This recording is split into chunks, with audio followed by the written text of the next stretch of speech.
de la economía uruguaya? Sí, porque un estudio titulado El Uruguay que queremos recientemente fue premiado por la Academia Nacional de Economía como el primer premio en el concurso anual que hace la Academia.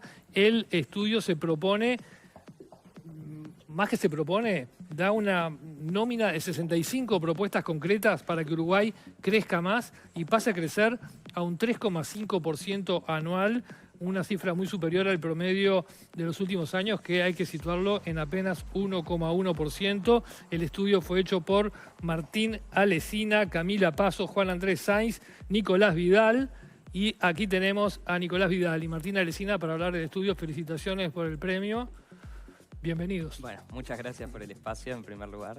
Bienvenidos. Bienvenido. Muchas gracias por la invitación. ¿Por qué decidieron en primera instancia poner el foco en este tema, ¿no? En el crecimiento del Uruguay, en el bajo crecimiento del Uruguay? Bueno, creemos que es un tema muy importante. Uruguay está en una situación de rezago ya hace mucho tiempo si se compara con una cantidad de países democráticos, chicos y desarrollados, que son con quienes comparamos a Uruguay. Y el crecimiento es algo muy importante para el país porque no es solo capaz el capricho de los economistas de querer crecer más, sino que el crecer más significa tener más dinero para políticas sociales, más dinero para educación, más dinero para salud, para vivienda y para impulsar una cantidad de políticas públicas con foco, por ejemplo, en atacar la desigualdad o la pobreza. Entonces, el crecimiento es muy importante. Uruguay está creciendo una tasa anual del 1% de los últimos 10 años y necesitábamos hacer foco ahí. Y cada año la Academia Nacional de Economía hace una convocatoria. Este año era cómo duplicar el crecimiento potencial de la economía. Nosotros trabajamos en Ceres. Entonces estábamos muy en contacto en una cantidad de temas y dijimos, bueno, es la oportunidad para analizarlo.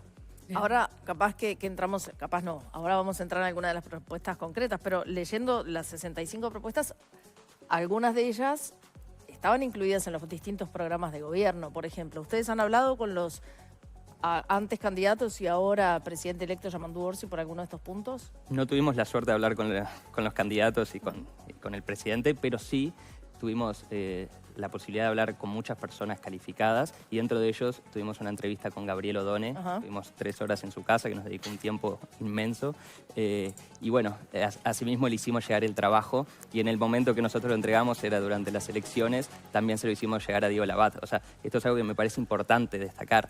Desde los partidos y desde los equipos técnicos tuvimos una recepción súper buena y como vos dijiste, hay muchas de las propuestas que están metidas en los programas del gobierno y hay algunas cuestiones que son, por así decirlo, más disruptivas y que requieren de mayores apoyos, pero hay cuestiones que son pequeñas, macro, y que implicarían ganancias que son muy importantes. Y por eso creo que nos recibieron muy bien y estamos muy contentos de ello. Sí, de hecho, mencionaban a Odone, ustedes comienzan el trabajo citando parte de lo que fue su especie de doctorado, el declive. ¿En qué medida entienden que las recetas que vamos a pasar a leer a continuación son parte de un consenso entre los economistas del Uruguay o en qué medida son propuestas disruptivas, como vos mencionabas recién, y que van por caminos que no todos los economistas se pondrían de acuerdo en llevarlas adelante? Yo creo que hay acuerdos y hay consensos, sobre todo en los economistas y en buena parte del sistema político, en temas de educación, en temas de seguridad, pero bueno, no es algo que tocamos en el trabajo, en temas de inserción internacional, en temas fiscales. Creemos que ahí hay un consenso bastante grande. Lo que nosotros intentamos hacer es salirnos un poco del tema del diagnóstico y aplicar propuestas concretas. O sea, proponer cosas concretas que creemos que tienen que aplicarse para que se puedan levantar esas barreras. Después nos metimos en otros temas, un poco capaz no tan comunes, como pueden ser temas de la inversión, ya se está hablando mucho, pero también temas de la primera infancia, casos específicos donde creemos que Uruguay tiene mucho para crecer, que como puede ser el caso del riego, el caso de la pesca, el caso del hidrógeno verde. Entonces, nos fuimos sí a esos consensos, pero también a cosas específicas que creemos que tienen un potencial muy grande. Acá hay algo que me gustaría agregar que creo que es muy importante. Nosotros marcamos 65 propuestas sobre las 3 patas, capital humano, capital físico y productividad, que eso es lo que explica el crecimiento en todos los países del mundo. Pero antes decimos, está bien, todo esto es muy lindo, pero se tienen que cumplir una serie de condiciones iniciales que si no se cumplen es imposible soñar con eso. Y en eso nos referimos a la política del gobierno y en especial a 3 patas, la política monetaria, la política de inserción internacional y sobre todo la política fiscal. Y acá me gustaría detenerme un segundito porque es imposible que estas propuestas sean efectivas si no hay una mejora del gasto público. ustedes si leen el trabajo van a ver que muchas de las propuestas o implican renuncias fiscales por cosas que hoy no se están tributando y que pretendemos que se empiece a tributar, o simplemente aumento del gasto. Pero eso es imposible si no hay una revisión del gasto público. Y en ese sentido nosotros lo que planteamos es lo mismo que está en un informe que hicimos desde CERES, que es la transformación del gasto público. Y básicamente, para ser lo más breve posible, es resumir. Hay que hacer una revisión de todo el gasto público y después aspirar a eliminar duplicaciones, fragmentaciones y superposiciones de gasto. Y esto es tanto a nivel nacional como a nivel municipal. Ustedes hicieron un trabajo, creo que fue aplicando inteligencia artificial, Exacto. donde pudieron justamente cruzar esa información y encontrar un montón de llamémosle, oficinas o lugares del Estado que están hasta duplicados. ¿Habían estimado cuánto podría llegar a ser el ahorro si eso se ponía en práctica? Nosotros hicimos puntuales para determinadas áreas y una muy clara que es infraestructura. Nosotros vimos que si mapeamos el Estado, a lo largo de todas las unidades ejecutoras, hay 8 que se encargan en temas de infraestructura, que están todas separadas. Entonces, una de las propuestas es unificar todo y crear la Agencia Nacional de Infraestructura, que es algo que ya ha sonado, por eso esta propuesta no es como súper innovadora, pero es algo que es optimizar mejor los recursos. Pero es algo que necesitamos para que las propuestas se lleguen a cabo, porque como decía, algunas son renuncias fiscales, otras son aumento del gasto. Entonces, con una mejor efectividad, que lo hemos probado con ese trabajo, lo vimos para casos de vivienda, primera infancia, políticas de pymes, una cantidad de superposiciones y fragmentaciones que tienen que revisarse y tender en el futuro hacia un presupuesto por resultados. Algo que no tenemos y algo que muchos países, sobre todo los desarrollados, tienen, que eso es muy importante porque tenemos que gastar, pero también hay que estar evaluando todo el tiempo los resultados de ese gasto. Pero eso que implica que si no se consiguen los resultados marcados a priori, en la siguiente partida no reciben la misma cantidad de... Y tiene que revisarse y ver qué partida recibe en el futuro porque no cumplió con los objetivos. En el Ahí hay un tema que lo había marcado como algo que me había llamado la atención en la parte de primera infancia, porque hay unas cuantas propuestas que justamente están incluidas en los programas de gobierno de los distintos partidos, pero hay una que no, que es implementar el premio por calidad de la enseñanza. Y lo vinculo con esto que estás diciendo recién vos, porque me imagino que depende del resultado el presupuesto. ¿Y cómo sería eso? Bueno, ahí eso no sería tanto para la primera infancia, sino para educación en sí mismo, sobre todo focalizado en la etapa inicial. Ahí lo que nosotros proponemos, que salió mucho de pensar entre nosotros, cómo se puede hacer, cómo podemos motivar a los profesores a que sean mejores, a que le pongan más valor a los alumnos. Entonces ahí la idea es hacer una prueba inicial diagnóstica a todos los profesores liceales y luego una prueba final al final de año. ¿Cuál es la idea? Y que la prueba final sea aleatoria a uno de los cursos del profesor, para que la idea es que el profesor no focalice esfuerzos en algunos grupos más que en otros. ¿Y qué es lo que se busca implementar ahí? Bueno, ¿cuál fue el valor agregado que el profesor o la profesora le generó a ese grupo?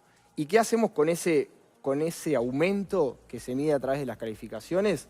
Bueno, eso se transmite a través de un bono a final de año para los profesores. ¿Cuál es la idea ahí? Intentar motivar a través de un aumento salarial a que el profesor o la profesora le transmita más valor y le genere más conocimiento a los alumnos.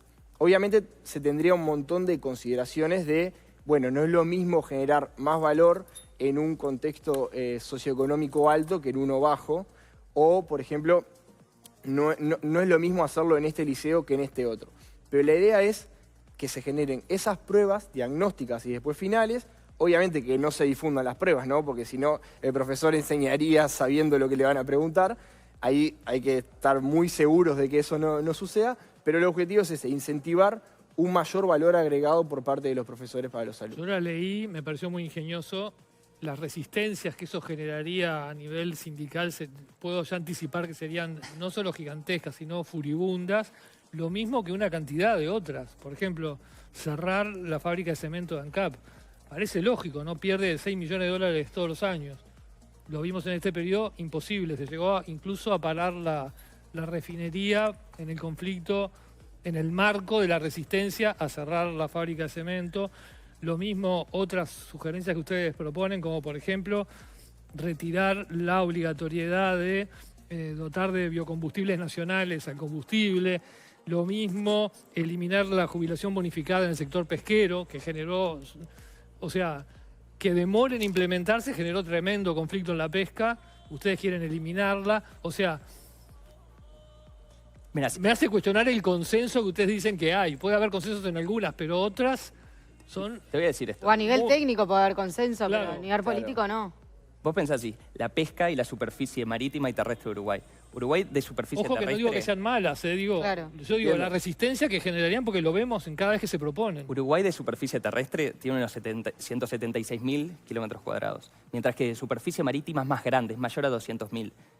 Y hoy todos nuestros recursos naturales están siendo explotados por los chinos y no estamos aprovechando a full todo lo que tenemos. Entonces, una de las cosas que planteamos, por ejemplo, es el agua como la nueva celulosa. Y en esto Martín lo tiene mucho más claro, pero la idea es usar la totalidad de nuestros recursos. Y la pesca es un claro ejemplo de un potencial enorme, pero que hay unas trabas asociadas a los sindicatos y a otras cuestiones más que vienen al caso, falta de consenso. Pero el tema está, ok, saquémonos el velo y veamos el potencial que hay, que es enorme. Claro, pero eso es una intención. Claro. La verdad que en términos prácticos, Con respecto, con respecto a eso, creo que estamos en un momento de madurez, sobre todo el sistema político, de decir, bueno, vamos a ponernos de acuerdo, vamos a generar que los cambios en los que en realidad estamos de acuerdo, pero sabemos que tenemos un montón de trabas, puede ser, por ejemplo, los sindicatos u otras trabas, en que tenemos que generar los acuerdos para levantar esas barreras que nos están permitiendo. Hoy estamos creciendo del 1%, entonces hay que hacer un poco de autocrítica y decir, hay algo que no estamos haciendo bien. ¿Dónde queremos estar en el futuro? ¿Queremos seguir creciendo al 1%, 1,5% o queremos realmente crecer al 3%? Bueno, vamos a dar esa discusión en temas muy importantes como puede ser el tema de primera infancia, pero también en cosas muy micro como puede ser la jubilación bonificada de la pesca, que en realidad no es tan micro, porque él genera un montón de incertidumbre en las empresas pesqueras de ¿qué está pasando hoy con eso? Bueno, desincentiva la inversión, desincentiva la mayor actividad futura, porque si se llega a levantar la restricción actual y se termina generando la jubilación bonificada que está estipulada, es imposible trabajar, o sea, las cuentas no cierran. Entonces, mientras esté esa incertidumbre, no va a levantar la actividad pesquera. Sabemos que es difícil, pero bueno, planteémonos y sentémonos y levantémosla, porque mientras tanto la actividad pesquera va a seguir siendo como ahora el 1% de las exportaciones, cuando lo era mucho más grande antes y cuando el potencial es enorme. Hoy, como decía Nico, se nos están llevando el pescado. O sea, está ahí. Y hay otras propuestas que son sumamente disruptivas, como por ejemplo desindexar los salarios, ponerlos en base a la productividad. Es algo que se dijo en la campaña y que hubo ciertas tensiones dentro del Frente Amplio. Y nosotros estamos convencidos, por más que sea disruptivo, es hacia donde hay que ir. ¿Por qué? Porque dentro de las condiciones que planteamos, nosotros decimos, ok, todo esto se aplica si Uruguay tiene una moneda de calidad. Y eso también es un punto central. Si la inflación deja de ser un problema, cosa que es lo que se espera en los países desarrollados, entonces no tiene sentido de que los salarios sigan indexados al IPC. Entonces, ¿qué es lo que proponemos en este sentido? Ok, que las empresas empiecen a medir la productividad y entonces los rubros que sean más productivos, y para eso hay varias cosas. Por ejemplo, que el Estado se asegure que esos datos son confidenciales y que no los puede usar otra empresa para jugar en ese sentido. Y en ese mundo ideal, pero que es perfectamente realizable, porque en el mundo funciona así, si medimos en base a la productividad, los sectores que hacen las cosas bien le va a ir mejor y van a aumentar los salarios reales mucho más de lo que están aumentando. ¿Querías contar algo? No, ¿cómo piensan en estas medidas en términos de cómo se pueden aplicar? Porque está después la economía política de esa reforma, que es parte de lo que venimos hablando. No todas se pueden hacer a la vez. De repente tenés que hacer algunas primero y después ir por otras, porque además van tocando distintos intereses y no podés abrirte todos esos frentes. ¿Tienen pensado en eso de, bueno, en qué plazo Uruguay podría darse razonablemente el margen para ir hacia una aplicación bastante profunda de estas recetas? El plazo que tengo claro es que Uruguay, de duplicar, porque la consigna del trabajo es duplicar el crecimiento potencial. Y nosotros, yo no te puedo asegurar que esas 65 propuestas van a duplicar el PIB porque estaría siendo un chanta, es así. Sí. Pero sí lo que te puedo decir, va a mejorar las tasas. Y que mejore las tasas nos llevaría en menos de 35 años a los niveles de ese grupo de países que es donde tenemos que estar. Las complicaciones son sumamente complicadas. Por eso te digo, hay cuestiones, como por ejemplo la creación del bachillerato profesional, que eso no sé cuánto tiempo va a llevar porque es un montón. Pero por ejemplo, impulsar prácticas tributarias para que no haya distribuidores únicos y haya más competencia y Uruguay deje de ser un país tan caro, eso es algo que se puede empezar a hacer. Esa es sencilla y todos la prometen y nunca la cumplen. Bueno, eliminar la tasa consular. También hay que mejorar la forma de calcular el producto potencial del país, ¿no? Primero, Uruguay no está creciendo su producto potencial, está creciendo menos de la mitad de lo que es el producto potencial, pero además el producto potencial no se sabe si está calculado donde efectivamente debería estar, y eso también te puede traer problemas. Vos tenés una regla fiscal, te puedes endeudar en función de cómo supuestamente puede crecer la economía, pero si en realidad la economía puede crecer menos de lo que está creciendo, de repente te endeudas más de lo que pueden dar tus posibilidades, ¿no? Eso está todo dentro de una nueva institucionalidad fiscal que saludamos y que creemos que es muy importante que esté. La creación del Consejo Fiscal Asesor, la creación del Comité de Expertos, algo muy bueno, pero creemos que hay cosas para mejorar y eso también tiene un consenso bastante grande. Hay cosas muy micro y muy puntuales, la tasa consular, el reglamento de la jubilación bonificada, levantar alguna reglamentación para que se impulse la cantidad de hectáreas regadas en el Uruguay, que eso es clave para la productividad y la estabilidad del agro.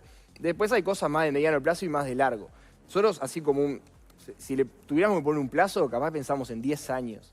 Nuestra idea fue llevárselo a los jefes de campaña y a los ministros de Economía, porque fue previo al balotaje, para que lo tengan en cuenta y, como diciendo, es un insumo, nosotros realmente queremos que el Uruguay mejore, o sea, no importa quién lo lleve a cabo.